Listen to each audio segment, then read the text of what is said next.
In the ancient Sanskrit language, the word Shambhala means a meeting place of peace and harmony for all beings, animal and human.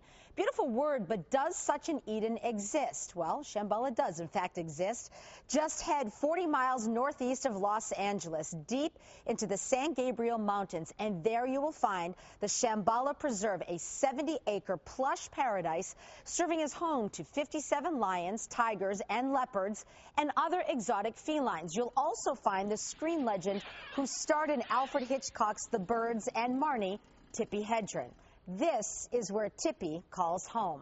Now, Tippi established the Shambhala Preserve back in 1983 as a sanctuary for the 150 exotic felines appearing in the movie Roar, which was produced by her and her then-husband and starring the entire family, including her daughter, Melanie Griffith.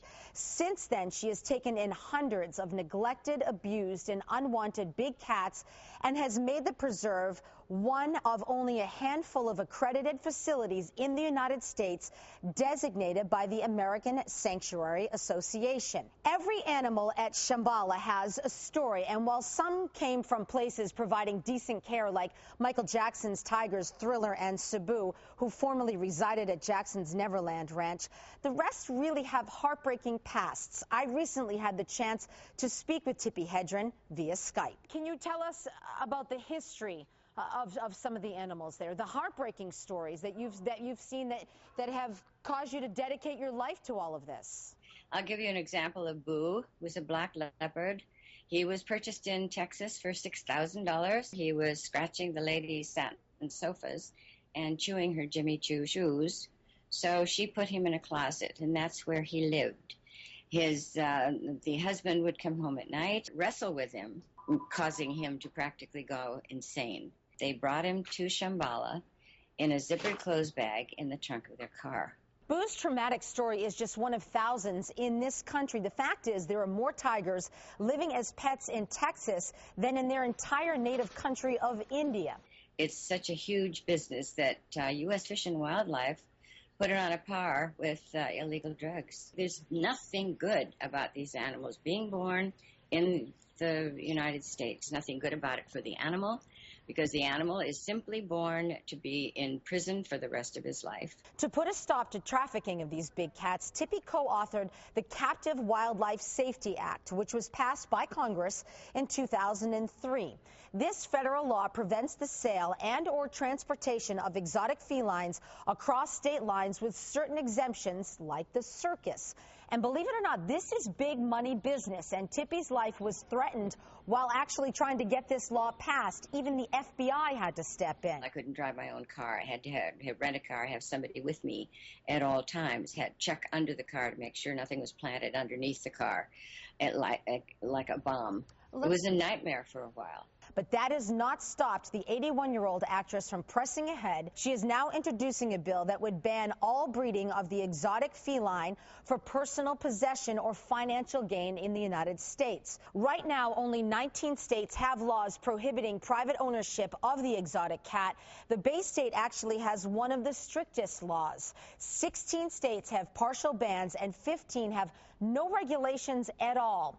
In our country, in the past 5 years alone, big cats have been responsible for 32 human deaths and nearly 600 injuries. These animals, these apex predators, top of the food chain, one of the 4 most dangerous animals in the world, that's okay to breed them to be sold as pets?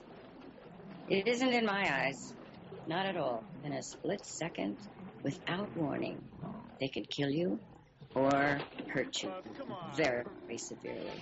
Now, what makes a good pet out of that? Some people might argue that roadside zoos and other facilities, that they're needed to preserve endangered species through breeding programs.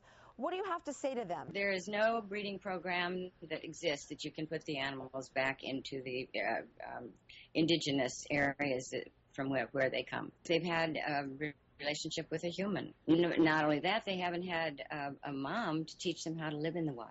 With the breeding that these people do, they really don't care whether they breed the Sumatran tiger to the Bengal tiger to the Siberian tiger.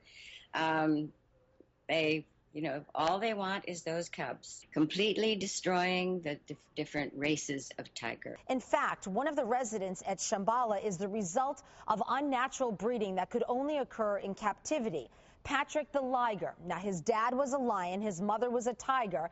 Lions and tigers do not coexist in the wild, with the exception of the Gir forest in India, and rarely do their paths ever cross there. How can people help, Tippi? The bill that I just co-authored, the federal ban, is now in limbo because of a special interest group.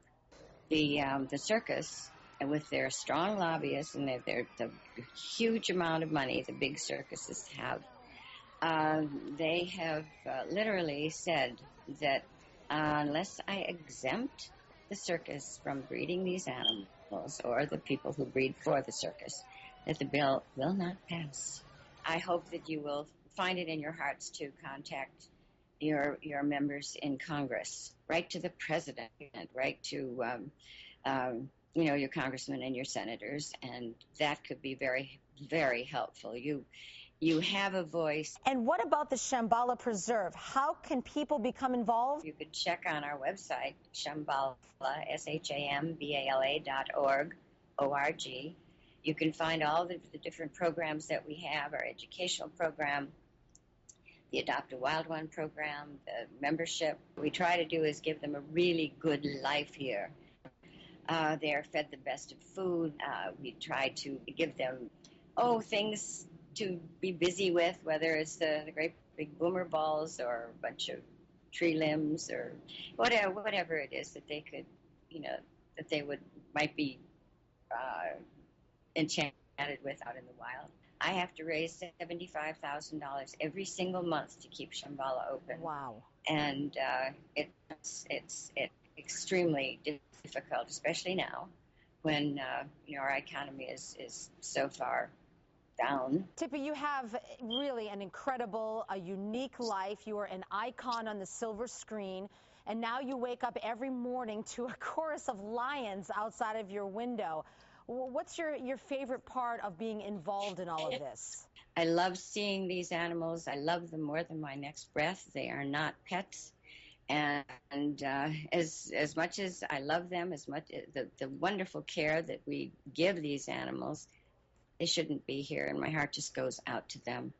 They should be free. They should be out in the wild. Maria Stefanos, Fox 25 News.